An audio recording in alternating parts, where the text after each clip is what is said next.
एक समय की बात है। किसी नगरी में एक व्यक्ति रहा करता था। वह व्यक्ति हमेशा अपने आने वाले कल को लेकर चिंतित रहता था। वह हमेशा यह सोचता कि आने वाला कल कैसा होगा, आने वाले कल में क्या सब कुछ बेहतर होगा, क्या वो जो कुछ चाहता है क्या वो सब कुछ पा सकेगा। और वह यह तक सोचता कि आने वाले कल को और कैसे बेहतर बनाया जाए और उसे बेहतर बनाने के लिए उसे क्या कुछ करना होगा। वह व्यक्ति हमेशा कल को लेकर चिंतित रहता, दुखी रहता। वह हमेशा यह सोचता रहता कि क्या उसका भविष्य सुधर पाएगा या नहीं। वह जो भी भविष्य के बारे में सोचता वैसा ना होकर बिल्कुल उसका उल्टा हो जाता, जिस कारण उसकी चिंता और ज्यादा बढ़ जाती। वह आने वाले कल को लेकर और भी ज्यादा चिंतित होने लगता। वह अपने भविष्य को लेकर अत्यधिक परेशान था। वह जो भी कार्य शुरू करता उस कार्य को बीच में ही छोड़ देता, क्योंकि उसे विफल होने का डर सताता रहता। उसे हमेशा अपने और अपने परिवार की चिंता सताती रहती। वह यह सोचता कि मेरे बाद मेरे बच्चों का क्या होगा, उनका पालन पोषण कैसे हो पाएगा। उसे ये सारी चिंताएं सताए जा रही थी। मन ही मन वो इन सारी चिंताओं से परेशान हो रहा था, चिंतित हो रहा था कि आखिर वह ऐसा क्या करे जिससे उसका भविष्य सुरक्षित हो जाए, उसके परिवार का भविष्य सुरक्षित हो जाए। इस चिंता के समाधान के लिए वह कई ज्ञानियों से मिला, कई विद्वानों से उसने इसकी सलाह मांगी, समाधान मांगा, लेकिन कोई भी इसका समाधान उसे नहीं दे सका। उसने अपने कई मित्रों, सगे संबंधियों से भी बात की। कईयों ने उससे कहा कि तुम अपने धन को किसी ऐसी जगह लगा दो जहां पर तुम्हारा धन तुम्हें मुनाफा कमा कर दे। तो किसी ने उस व्यक्ति से कहा तुम्हारे दिन ही ठीक नहीं है, तुम्हारे नक्षत्र खराब है। तो किसी ने उसे यह तक सलाह दे दी कि तुम्हारे कर्म ही सही नहीं है, तुम सही कर्म करो। तो कोई उसे यह सलाह भी देता कि छोड़ दो, जो हो रहा है सब अच्छे के लिए हो रहा है और आगे चलकर भी सब कुछ अच्छा ही होगा। लेकिन उस व्यक्ति को किसी की बात से संतुष्टि नहीं मिल पा रही थी। उसे किसी की बात पर पूर्ण विश्वास नहीं था। वह अपने मन की इस बेचैनी का, अपने भविष्य को लेकर इस चिंता का समाधान चाहता था। कोई ऐसा समाधान जिससे वह संतुष्ट हो सके, जिस कारण वह दिन रात बस इसी के बारे में सोचता रहता। एक दिन उसे गांव का एक व्यक्ति मिला। उस व्यक्ति ने उसे पास ही में रहने वाले एक साधु बाबा के बारे में बताया। वो व्यक्ति कहता है कि उन साधु बाबा के पास जो कोई जाता है वह उसकी समस्या का समाधान अवश्य ही करते हैं, फिर चाहे आपकी समस्या कितनी भी बड़ी क्यों ना हो। लेकिन उनके समझाने का जो ढंग है वो थोड़ा अलग है। वह अपनी बातों को कुछ अलग ढंग से समझाते हैं।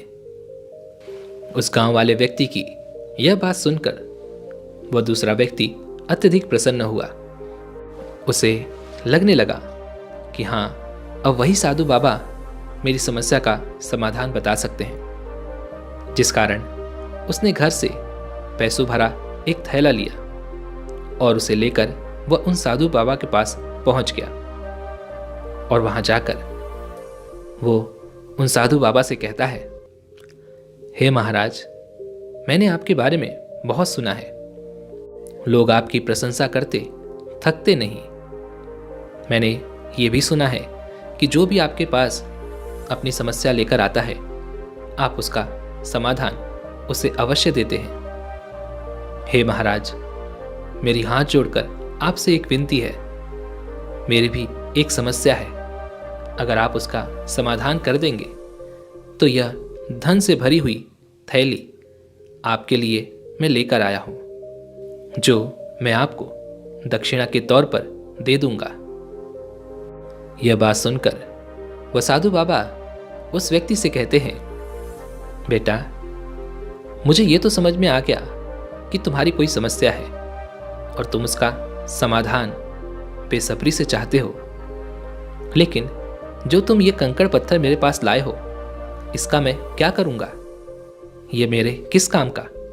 मैं तो एक साधु हूं, और साधु को इन कंकड़ पत्थरों से क्या मतलब? यदि तुम्हारे पास यही कंकड़ पत्थर हैं, तो शायद मैं तुम्हारी किसी भी समस्या का समाधान नहीं कर सकता। मुझे ये सारी चीजें नहीं चाहिए। इस पर वह व्यक्ति कहता है, हे महाराज, मेरे पास जो था वो मैं आपके लिए लेकर आ चुका हूं। यदि आपको यह नहीं पसंद तो आप ही मुझे बताइए कि मैं ऐसा क्या करूं जिससे आप मेरी समस्या का समाधान कर सकें। इसका जवाब देते हुए वह साधु बाबा उस व्यक्ति से कहते हैं, बेटा, अगर तुम्हें मुझे कुछ देना ही है तो मैं इन कंकड़ पत्थरों से नहीं मानने वाला। मुझे तो इससे भी कुछ बेशकीमती चाहिए, कोई ऐसी चीज जो तुम्हारे जीवन में बेशकीमती हो। वह व्यक्ति बड़े ही सोच में पड़ गया। उसे यह समझ नहीं आ रहा था कि उसके जीवन में ऐसा क्या है जो अत्यधिक कीमती है। तभी उन साधु महाराज ने कहा, बेटा, इतनी चिंता में क्यों पड़ गए? क्या सोच रहे हो? मुझे तुमसे यह धन नहीं चाहिए, मुझे तो तुम्हारा समय चाहिए। क्या तुम मुझे अपना समय दे सकोगे? इस पर वह व्यक्ति कहता है, हे महाराज, यदि आप चाहें तो मैं अपना समय भी देने के लिए तैयार हूं, लेकिन मुझे मेरी समस्या का समाधान अवश्य चाहिए। आगे वह साधु बाबा उस व्यक्ति से कहते हैं, ठीक है, अब मुझे बताओ कि तुम्हारी समस्या क्या है? आखिर तुम किसका समाधान चाहते हो? इसका जवाब देते हुए वह व्यक्ति कहता है, हे महाराज, मैं जो कुछ भी सोचता हूं, जो कुछ भी करता हूं, वह सब उल्टा हो जाता है। मैं अपने आने वाले कल को लेकर अत्यधिक चिंतित हूं। मैं अपने आने वाले कल को सुरक्षित करना चाहता हूं। मैं चाहता हूं कि मेरे बाद भी मेरे बच्चों को अपना जीवन व्यतीत करने में कोई दिक्कत ना आए। मैं चाहता हूं कि मेरा पूरा परिवार सुरक्षित रहे, उनका भविष्य सुरक्षित हो जाए। आगे वह साधु बाबा उस व्यक्ति से कहते हैं, तुम्हारी इस समस्या का समाधान मैं तुम्हें अवश्य दूंगा, लेकिन उससे पहले जो तुम ये कंकड़ पत्थर मेरे सामने लाए हो, इसे यहाँ से हटा लो और जैसा मैं कहता हूँ तुम्हें वैसा ही करना होगा। और जो कीमती चीज मैंने तुमसे मांगी है वह तुम्हें मुझे देनी होगी। इस पर वह व्यक्ति कहता है, हे महाराज, आप मेरा जितना समय चाहें मैं उतना समय देने के लिए तैयार हूं। आप मुझे बताइए कि मुझे कितना समय देना होगा। इस पर वह साधु महाराज उस व्यक्ति से कहते हैं, बेटा, मुझे तुम्हारा 1 महीने का समय चाहिए। क्या तुम यह समय मुझे दे पाओगे? इस पर वह व्यक्ति सोच विचार में पड़ गया और सोचने लगा कि यदि मैं 1 महीने इनके साथ रहूंगा तो मेरा कारोबार कैसे चलेगा। लेकिन उसे अपनी इस समस्या का समाधान भी चाहिए था, जिस कारण काफी सोच विचार करने के बाद वो साधु बाबा को 1 महीना अपने जीवन का देने के लिए तैयार था। वह व्यक्ति उन साधु बाबा से कहता है, हे महाराज, आप जितना समय चाहते हैं मैं उतना समय देने के लिए तैयार हूं। बताइए मुझे क्या करना होगा। इस पर वह साधु बाबा उस व्यक्ति से कहते हैं, पहले तो तुम अपने ये वस्त्र उतार दो और जो वस्त्र मैं तुम्हें दे रहा हूं उसे धारण कर लो। उन साधु महाराज ने उस व्यक्ति को फटे पुराने कपड़े उतार कर दे दिए और उसे ग्रहण करने को कहा। उस व्यक्ति ने खुशी खुशी उन कपड़ों को धारण कर लिया और उसके बाद साधु महाराज ने उस व्यक्ति से कहा, आज से तुम इस आश्रम की साफ सफाई करोगे, देख रेख करोगे और मेरे लिए सामान और भिक्षा लेकर आओगे। वह व्यक्ति उन साधु बाबा की बात खुशी खुशी मान जाता है।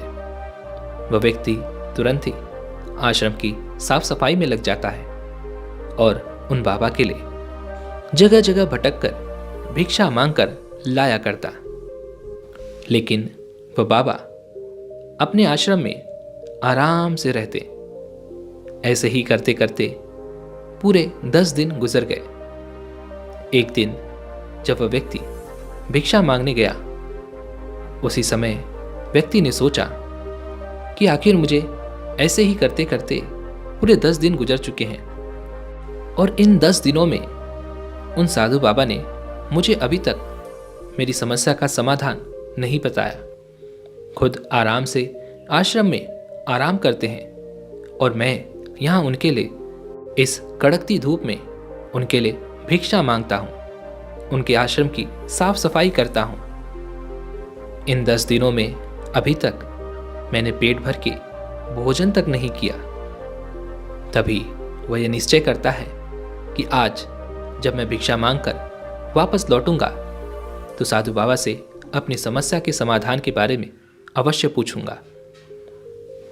जब वह व्यक्ति भिक्षा मांगकर वापस लौटता है तो उन साधु बाबा से कहता है, हे महाराज, 10 दिन पूरे हो चुके हैं लेकिन अभी तक आपने मेरे भविष्य को सुरक्षित करने के लिए मुझे कोई ऐसा उपाय नहीं बताया है। सारा दिन बस मैं यहाँ पर काम करता रहता हूँ, आपके लिए भिक्षा मांग कर लाता हूँ। 10 दिनों से मैंने कुछ भी नहीं खाया है। जो रूखा सूखा खाना मिलता है उसी से काम चला रहा हूँ। एक दिन भी ऐसा नहीं हुआ कि मुझे स्वादिष्ट भोजन मिला हो। यह बात सुनकर वह साधु महाराज मुस्कुराए और उस व्यक्ति से कहते हैं, बस इतनी सी बात, तुम्हें स्वादिष्ट भोजन ही करना है ना, तो तुम इस रूखे सूखे भोजन को मत खाओ, इसे मैं खा लेता हूं। जब स्वादिष्ट भोजन मिलेगा तब तुम उसे खा लेना और अपना पेट भर लेना। ऐसा कहकर वह साधु बाबा वो पूरा भोजन खा जाते हैं और उस व्यक्ति को अनाज का एक दाना तक नहीं मिलता। ऐसे ही करते करते 3 से 4 दिनों तक वह साधु बाबा उस व्यक्ति का सारा भोजन खा जाते और उस व्यक्ति को खाने के लिए अन्न का एक दाना भी प्राप्त नहीं होता। एक दिन वह व्यक्ति उन साधु महाराज से कहता है, हे महाराज, अगर ऐसा ही रहा तो मैं भूख के मारे मर जाऊंगा। मुझसे भूख बर्दाश्त नहीं हो रही। मुझे अब बहुत जोरों की भूख लगी है। यह सुन वह साधु बाबा उस व्यक्ति से कहते हैं, बस इतनी सी बात, अच्छा तो तुम मेरे साथ चलो, देखते हैं कि स्वादिष्ट भोजन कहाँ मिलता है। वह व्यक्ति और बाबा एक साथ गांव की ओर निकल पड़ते हैं। गांव में जैसे ही वो प्रवेश करते हैं, वहीं पर पास ही के एक घर में एक व्यक्ति की मृत्यु हो गई थी। यह देखकर वह बाबा अत्यधिक प्रसन्न हुए और उस व्यक्ति से कहते हैं, तुम्हारे लिए भोजन की व्यवस्था हो गई। 3 दिनों के बाद इसका पूरा परिवार भोजन का आयोजन करेगा और फिर तुम्हें वहां पर स्वादिष्ट भोजन अवश्य मिलेगा। यह कहकर वह बाबा और व्यक्ति वापस आश्रम की ओर लौट आते हैं। जैसे तैसे वह व्यक्ति 3 दिन और गुजारता है, लेकिन 3 दिनों के बाद जब वह व्यक्ति वापस उस गांव में पहुंचता है तो देखता है कि वहां तो भोजन का कोई भी आयोजन नहीं था, बल्कि उसी घर से एक और अर्थी उठ रही थी। यह देख उन साधु बाबा ने एक व्यक्ति से पूछा कि आखिर यहाँ पर भोजन का आयोजन क्यों नहीं किया गया।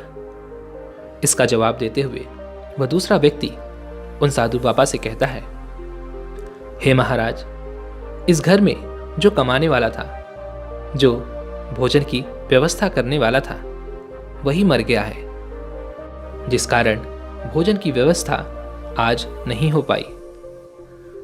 यह सुनकर वह व्यक्ति अत्यधिक क्रोधित हो उठता है और उन साधु बाबा से कहता है, हे महाराज, अब मुझे बहुत जोरों की भूख लगी है और अब मुझसे भूख बर्दाश्त नहीं हो रही। भूख के मारे मेरे भी प्राण लगता है यहीं पर निकल जाएंगे। मुझे भोजन चाहिए। इतना सुनकर उन साधु बाबा ने उस व्यक्ति को एक सूखी रोटी निकाल कर दी और कहा, इसे खा लो। उस व्यक्ति ने फटाफट उस रोटी को खा लिया। तब उसके मन को थोड़ी शांति मिली। यह देख साधु बाबा उस व्यक्ति से कहते हैं, हमने तो अच्छा ही भविष्य देखा था, लेकिन यह तो उल्टा ही हो गया। कोई बात नहीं, 3 दिनों बाद तो यह जो व्यक्ति मरा है, इसके भोजन का आयोजन तो जरूर किया जाएगा। कोई बात नहीं, 3 दिन हम और इंतजार कर लेते हैं।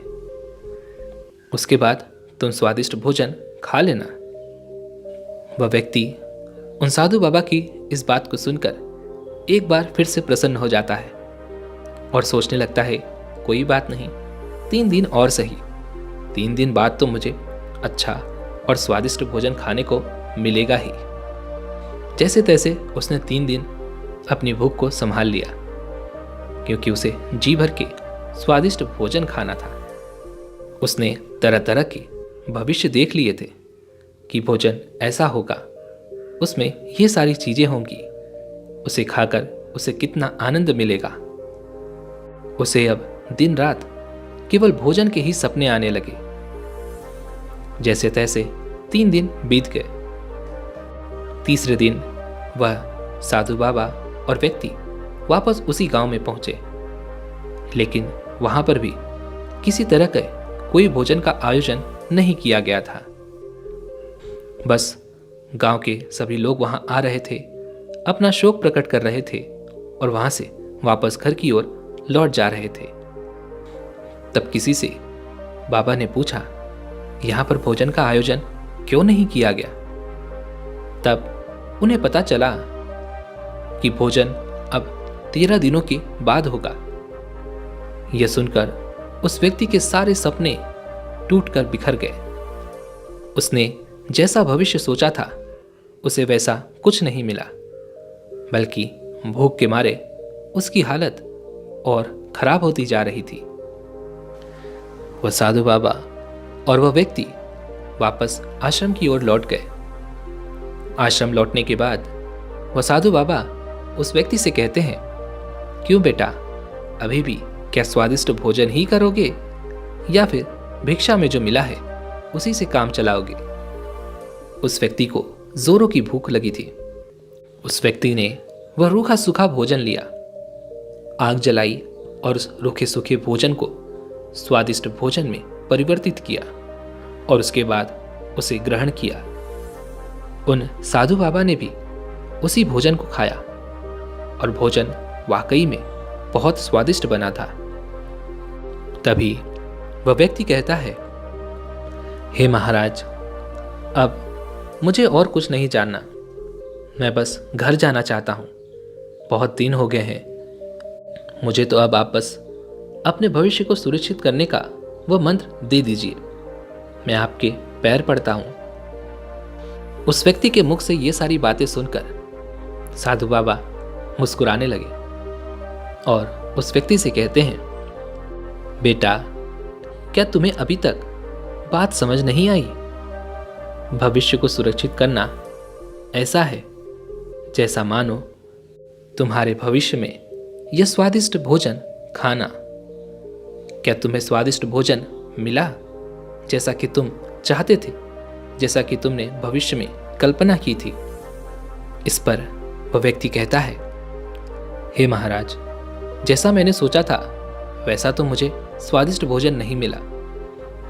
इसका जवाब देते हुए साधु बाबा कहते हैं, लेकिन जैसे ही तुमने स्वादिष्ट भोजन खाने का ख्याल छोड़ा और जो तुम्हारे पास था उससे स्वादिष्ट भोजन बनाने का विचार किया, उसी समय उसी वर्तमान में जो तुमने कर्म किया उससे तुम्हें स्वादिष्ट भोजन की प्राप्ति हुई। परंतु इसमें भी कोई निश्चितता नहीं थी। हो सकता है भोजन बनाते वक्त ही यह भोजन गिर जाता, या फिर तुम्हारे मुंह में चोट लग जाती, या फिर ऐसा भी हो सकता था कि अन्य कोई भूखा व्यक्ति हमारे भोजन करते वक्त ही यहाँ पर आ जाता, जिससे तुम्हें अपना भोजन उसे देना पड़ जाता। तब इन तीनों ही परिस्थितियों में तुम्हें भोजन नहीं मिल पाता। इसी तरह हम सभी भविष्य को भी सजो कर रखना चाहते हैं। हमारा भविष्य तय नहीं होता। हम जो भी कर्म करते हैं उस आधार पर हमारा भविष्य बदलता रहता है। जैसे अगर तुमने भोजन नहीं बनाया होता तो तुम भोजन खा भी नहीं पाते, लेकिन जो आज तुम्हारे पास है, अर्थात जो इस समय वर्तमान में तुम्हारे पास जो कुछ भी है, वही तुम्हारे लिए सर्वश्रेष्ठ है, वही तुम्हारे लिए तुम्हारा जीवन है। लेकिन यदि तुम भविष्य की चिंता में ही लगे रहोगे कि उसे तुम्हें सुरक्षित करना है, तो तुम उसे कभी नहीं कर पाओगे। क्या तुमने कल का सूर्य उदय देखा है? इसकी कोई निश्चितता नहीं है कि कल सूर्य उदय होगा या नहीं। जो लोग भविष्य को आधार मानकर कर्म करते हैं, वो भले ही अपने मेहनत से बहुत कुछ पा लें, लेकिन उसके बाद भी उनके पास कुछ नहीं होता, क्योंकि वह तो हमेशा इसी चिंता में लगे रहते हैं, हमेशा परेशान रहते हैं, हमेशा दुखी रहते हैं, क्योंकि वह अपने भविष्य को सुरक्षित करना चाहते हैं, अपने भविष्य को बेहतर बनाना चाहते हैं। लेकिन आज जो समय, जो वक्त, जो चीज़ें उनके पास है, वो उनकी कदर नहीं करते। वहीं पर दूसरी तरफ जो व्यक्ति वर्तमान को आधार मानकर कर्म करते हैं, वर्तमान को सुधारने में लगे रहते हैं, जो अपने वर्तमान में अच्छे कर्म करते हैं, उनका भविष्य भी अच्छा होता है। और जो अपने वर्तमान में बुरे कर्म करते हैं, वे अपना भविष्य भी बुरा ही बनाते हैं।